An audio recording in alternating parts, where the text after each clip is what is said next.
सुप्रभात प्यारे बच्चों। मैं सपना DAV police public school Kurukshetra की ओर से आप सबका धर्म शिक्षा की ऑनलाइन कक्षा में हार्दिक स्वागत करती हूँ। प्यारे बच्चों, आज हम धर्म शिक्षा का पाठ 18 महारानी लक्ष्मीबाई के बारे में अध्ययन करेंगे। क्या आप जानते हैं महारानी लक्ष्मीबाई कौन थी? हमारे देश की स्वतंत्रता के लिए अनेक राजाओं ने लड़ाइयाँ लड़ी थी और इस कोशिश में हमारे देश की वीर तथा साहसी स्त्रियों ने भी उनका साथ दिया था। इन वीरांगनाओं में रानी लक्ष्मीबाई का नाम भी शामिल है। आज हम अपने पाठ में रानी लक्ष्मीबाई के बारे में अध्ययन करेंगे, जिनके बारे में सुभद्रा कुमारी चौहान ने भी लिखा है कि खूब लड़ी मर्दानी, वो थी झांसी वाली रानी। चलिए शुरू करते हैं आज का पाठ। मातृभूमि का मस्तक ऊंचा करने वाली भारत की वीरांगनाओं में महारानी लक्ष्मीबाई का नाम विशेष महत्व रखता है। उसका बचपन का नाम मन्नूबाई था। प्यारे बच्चों, मातृभूमि मीन्स जहां हम जन्म लेते हैं और रहते हैं।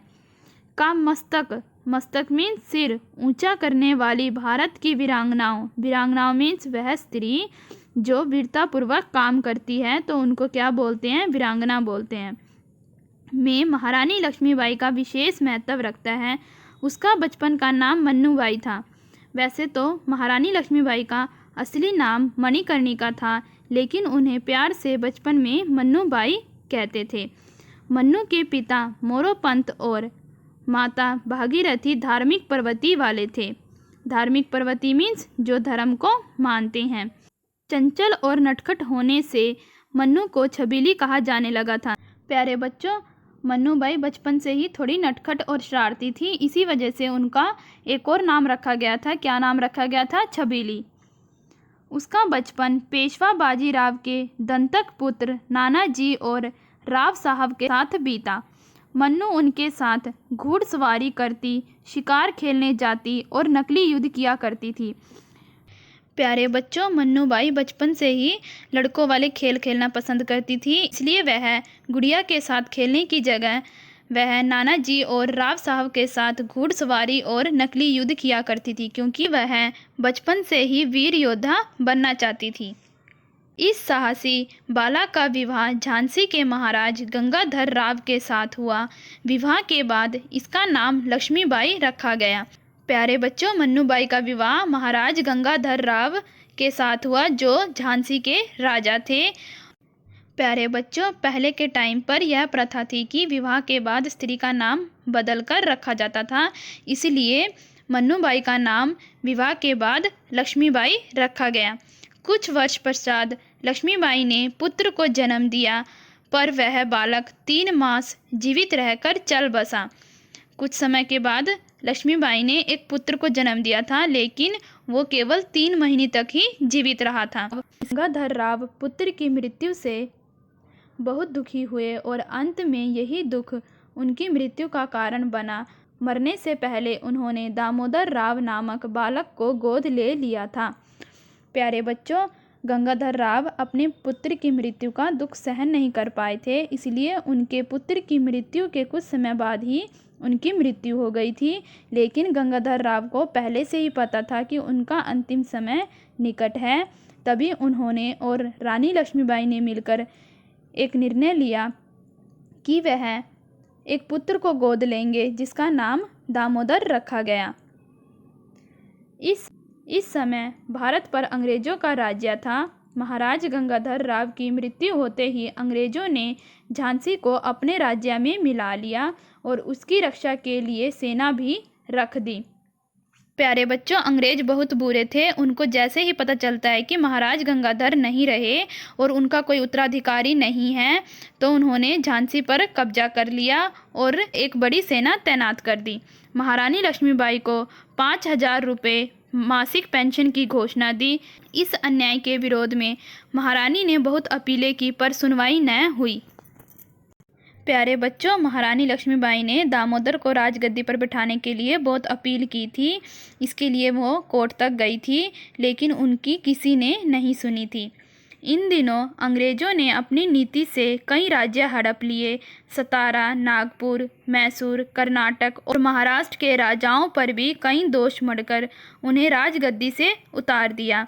पेशवा द्वितीय की मृत्यु हो जाने पर उनके दंतक पुत्रों नाना साहब और राव साहब को एक पैसा भी पेंशन देना स्वीकार नहीं किया था। इस पर जो जो राजा अंग्रेजों के अन्याय के शिकार हुए थे वे एक एक करके संगठित होने लगे। प्यारे बच्चों, अंग्रेज बहुत बुरे थे। वो हमेशा राजाओं पर कई प्रकार के दोष लगाते थे और उन्हें गद्दी से हटाकर उनके राज्य पर कब्जा कर लेते थे। भारतीय सैनिकों में भी असंतोष था। कारण यह था कि सैनिक को जो कारतूस मिले थे उन पर चमड़े का गौ मांस का ढकना लगा होता था जिसे उन्हें मुंह से काटना पड़ता था। ब्राह्मण सैनिक मंगल पांडे को इसका खुलकर विरोध करने से मृत्यु दंड दिया गया। बच्चों, अंग्रेज भारतीयों का धर्म नष्ट करना चाहते थे, इसलिए वे कारतूस के ढक्कन पर गौ माता का मांस लगाते थे और भारतीयों को उसे खोलने के लिए कहते थे ताकि उनका धर्म नष्ट हो जाए। इस अन्याय के विरोध में जब मंगल पांडे ने आवाज़ उठाई तो अंग्रेजों ने क्या किया, उन्हें मार दिया। इस पर सेना में विद्रोह फैल गया। भारतीय सैनिक संगठन की माला पर पिरोया जाने लगा। कमल का फूल और रोटी इनका संकेत चिन्ह था। सैनिकों ने प्रतिज्ञा की, जब आज्ञा होगी हम अंग्रेजों का सर्वनाश कर देंगे और भारत को स्वतंत्र बनाएंगे।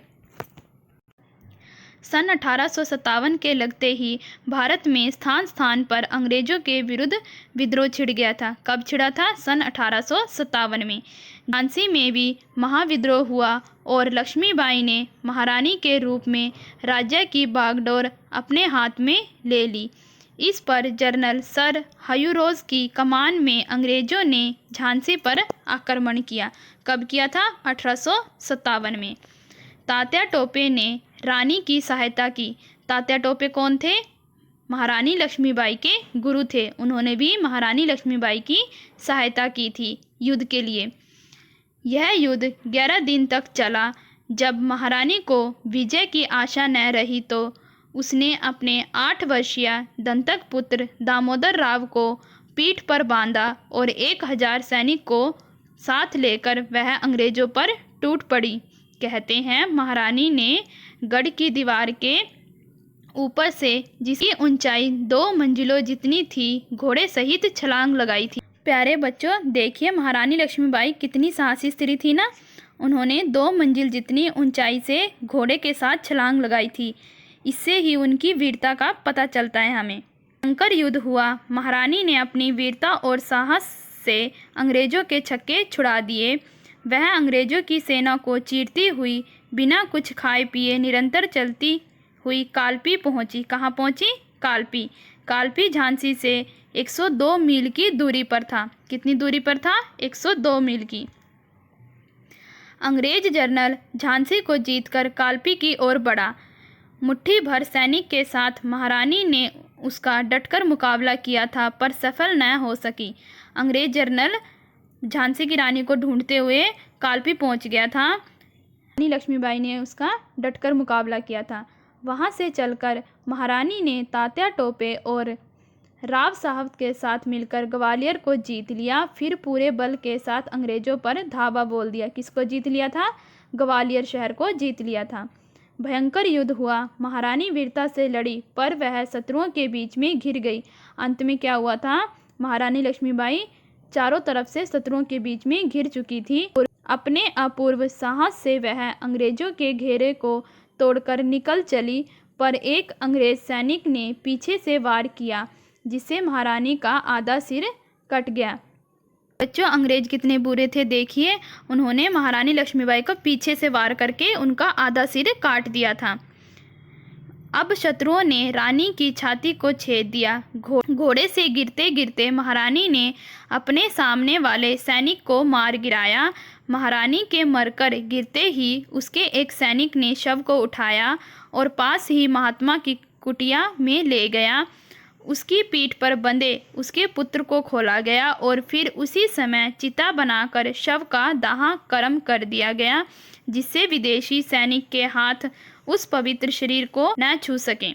बच्चों, अंत में महारानी लक्ष्मीबाई पूरी वीरता के साथ लड़ी और वीर गति को प्राप्त हो गई। उनके एक सैनिक ने उसी समय उनका दाह संस्कार कर दिया था ताकि उनके शरीर को कोई अंग्रेज छू ना सकें। इतिहासकारों का कहना है कि यदि इस वीरांगना को सन 1857 के सैनिक संग्राम का सेनापति चुना जाता तो भारतीय सैनिकों की हार कदापि न होती और इतिहास कुछ और होता।